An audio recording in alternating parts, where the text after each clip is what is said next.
hey, folks, this is the thing that I find sort of fascinating about people getting so attached to politicians, and that they're going to, there is a politician out there who is some type of like true leader. The ones that come and are supposedly like I don't know. They're out there speaking an anti-establishment game, which I'm not saying that you should have politicians who are sort of wed to the establishment, but the ones who are just talking about being anti-establishment without really talking about their ideology often end up as your Kristen Cinemas and your Tulsi Gabbards. Remember when Tulsi Gabbard, well, she wasn't great on this and she wasn't great on that, but she's at least genuinely anti-war. This clip of her on Laura Ingraham is fascinating, because we're just watching Laura Ingraham essentially teach Tulsi Gabbard how she's going to make more money on Fox. Oh, yeah. It's like a bird, like chewing up the worm and spitting it into its baby's mouth. Tulsi, you're going to get big and strong with all the Islamophobia. Just lean into that. Because remember, Tulsi was getting Fox hits early on in her tenure in Congress, saying, why won't Obama call out radical Islamic terrorism? Yes. Say the words. Say the words. She has very few things that she consistently believes, Tulsi Gabbard. Number one on the list is she hates Muslim people. It's close, though. Sorry to correct you, Emma, but she also hates gay people. That's true, right. Maybe it's LGBT. A tie. So it is, there's two there, though. Yeah. I don't know if Kamala knows what she's up to, but the reality here is when you look at things like what Representative Cori Bush is saying, what the Squad is saying, what so many of these other people are saying who are accusing Israel of committing a genocide, it is the height of hypocrisy, because they're apologists and supporters of these Islamist Hamas terrorists who are calling for a genocide, the extermination of all Jews, not just in Israel, but around the world. And we're seeing this being carried out by these violent mobs and threats and other things that are happening against Jewish people literally around the world. And the worst part is they're doing this under the guise of, well, we care about innocent people and we don't want people to get hurt, when in fact they are in essence supporting and apologizing for the barbaric actions of Hamas against innocent women, children, and civilians. I called it creating the monster, like they're Dr. Frankenstein. And now the monster in their progressive wing is turning against them. But they're trying to pretend like this is kind of a shocking development. It's not a shocking development. No. This has always been there, but it's also deeply anti-American, is it not? It is, and it is against the very foundational principles and values of who we are as a country. These Democrats, they have called people like me an Islamophobe for many years just for speaking the truth about radical Islam, about the threat that this Islamism poses to the freedom and peace and security of the American people and people around the world. Well, do you believe...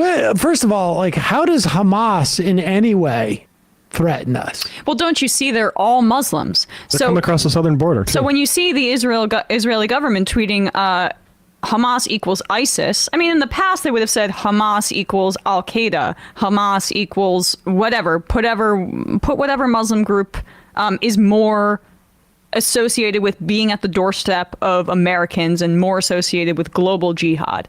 They just paint with a broad brush because, it's much scarier for people to think about, 1.8 billion people on this planet. They all share an ideology that's coming for you. It's coming for you. So, I mean, it's really indistinguishable when you think about it. It's amazing to watch them try and get the band back together on this. Like, we need to reinvigorate the war on terrorism and Islamism. Yeah. Or whatever it is. I mean, it is. I don't think it's going to work. It's 2005 all over again. Exactly. Right. And I just don't think it's going to work. In fact, it really is closer to like 2008, where it's Obama's a secret Muslim. Yes. And this is going to be like, and so we need to, like jack up the war on Islam. That's when it really, really like sort of became sort of the rhetorically fashionable to gin this up. And the idea that they think they can reinvigorate this, it is, we see this on the Republican side. There's some people who are trying to, reestablish their careers after, a tough time with Trump and, COVID. So you get your Sam Harris's and your Eric Weinsteins and the IDWs out there again. I'm sure what's-her-face Barry Weiss will dedicate her Substack or whatever it is, or her, secret university to anti-Islam studies. But the Republicans are going to try and play with this for a while, too. Yeah. And it's because of their absence of anything else they can stick against Biden. And I don't know if that's why Biden is being so bloodthirsty in allowing Israel to attack in this way. But let this continue, because it's very fun to watch Laura Ingraham say, like, let's expand this so I can show you, give you the pregurgitated talking points so you can expand this out. Here you go, baby bird. And values of who we are as a country. These Democrats, they have called people like me an Islamophobe for many years just for speaking the truth about radical Islam, about the threat that this Islamism poses to the freedom and peace and security of the American people and people around the world. Well, do you believe, as do some of these Republicans in the Senate, that we should be bringing in more Afghan refugees? We brought in, 80, 90,000? We didn't vet any of them. I'm sure some of them are great people and helped us in Afghanistan, but do we have 80,000 interpreters or drivers? I mean, I don't think so. There are many, unquestionably, but just like we're so concerned about Biden's open borders and the fact that we've got millions of people coming in who are not vetted in any way, shape, or form, who have not been checked. But they don't share our values, to Nigel Farage's point as to what you're seeing in England. Right. This is, they say, oh, you can't call it a clash of civilizations. Why not? It is a clash of civilization. No women's rights, no belief in pluralism. Pause it for 1 second. Incidentally, the folks who are coming over from Afghanistan are leaving because the Taliban is come back in. And so these are people who actually believe in women's rights. But this is just hilarious to watch Laura Ingraham. Remember now, she was one of, she is still like a psyops. Not being, I know people throw that around, but she's literally in like a psyops division of our military. Yes. She's a reservist. I don't know. She serves part-time. Ostensibly, she would be the first person to say, well, wait a second. These people put their lives on the line for us in Afghanistan. The reason why we need to take them in this country is because if we send them back there, they'll get killed. Yeah.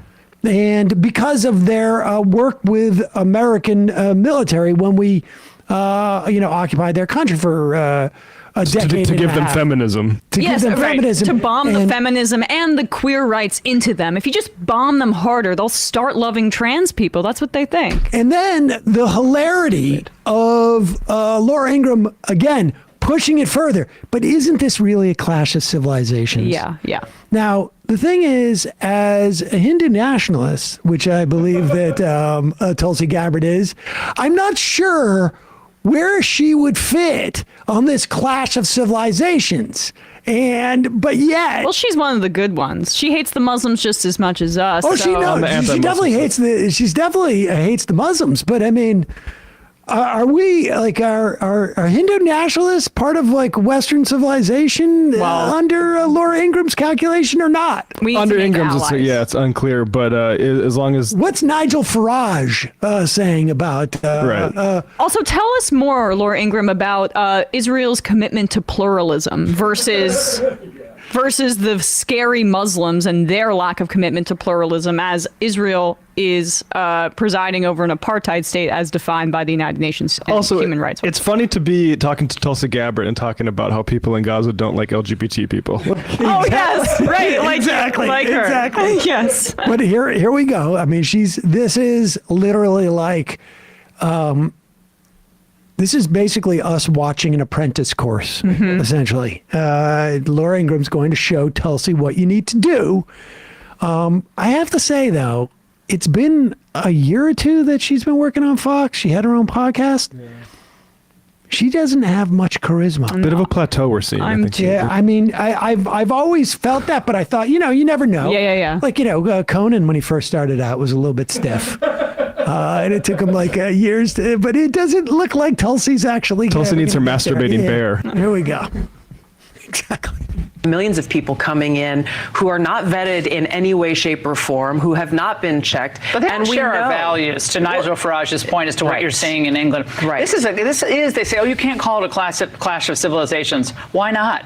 It is a clash of civilization. No women's rights, no belief in pluralism, the dignity of the individual, free expression, none of that. No. That's not on the table. No, and that is the hypocrisy of seeing these, the LGBTQIA activists out there holding and waving the trans flag combined with the Palestinian flags. Like that's a new level. They don't know and understand what this Islamist ideology is, this radical Islam ideology where they actually want to kill people. They want to kill those people. As opposed to me. Specifically. They have to tie Ukraine to Israel. Wait, what? Because they know Ukraine won't stand on its own. It's not that funding and again they're trying to cheat the American people through their representatives by saying, okay, you support and you want to stand with Israel. Well, guess what? We're going to sneak in all of this other money that we're going to take out of your pocket and your bank account to go and support something that increasingly Americans are understanding. Sorry, people understand what's going on in Israel? Like, we're going to object to giving money to Ukraine for their defense, and again, I think there should always be conditions and try to emphasis on peace. But that aside,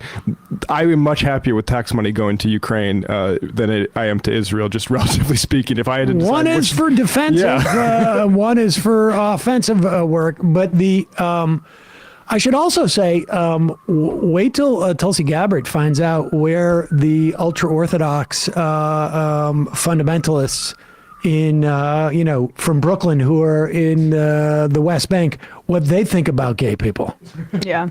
Well, for her, it's the idea of even like including gay people or LGBTQI people in that rhetorical like exercise is just for her to just complain about pink-haired hippies, basically. Yeah. Because she has. But it's the way she gets to be like, she gets to be anti-LGBT while saying, isn't it bad that Gaza doesn't love it? Yeah. Oh, the hypocrisy, Laura. Like, I mean, that's really all it is. It's just sneering at liberals as opposed to dealing with the first order question of the actual merits of Israel's indiscriminate bombing campaign in Gaza. Deal with that, and then we'll treat you like a serious person, although that seems less and less likely by the day.